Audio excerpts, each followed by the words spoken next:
एक दिन एक गांव में एक पुराना हुआ माहौल था। वहां की रातें बहुत सुनसानी होती थीं और लोगों के दिल में डर का माहौल होता था।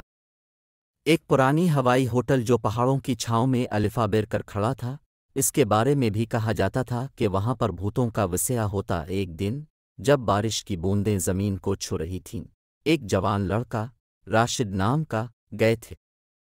उसने सोचा कि क्यों ना अपने दोस्तों को।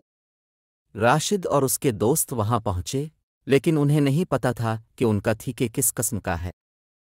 जब वो अंदर गए तो देखा कि वहां की रात बहुत ही अंधेरी है और हवाई होटल की दीवारें पर भूतों की सायादार तस्वीर बनी हुई है।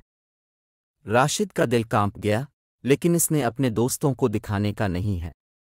वो अगले कमरे में चला गया, लेकिन जब इसने इस कमरे का दरवाज़ा खोला तो वहां कोई ना था।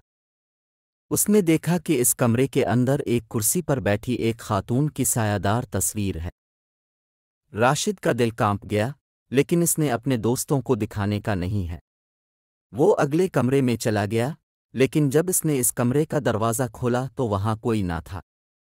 उसने देखा कि इस कमरे के अंदर एक कुर्सी पर बैठी एक खातून की सायादार तस्वीर है। राशिद ने घबराकर इस खातून की तरफ देखा तो देखा कि वो खुद भी इसको देख रही है। इसकी आंखें लाल हो गईं और उसने राशिद को देखते हुए अपने चेहरे को उंगलियों से छुपा लिया।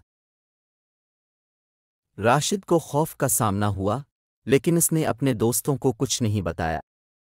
उसने बस वहां से निकलने की कोशिश की, और जब इसने अपने दोस्तों को देखा तो उनका दिल भी धड़कने लगा।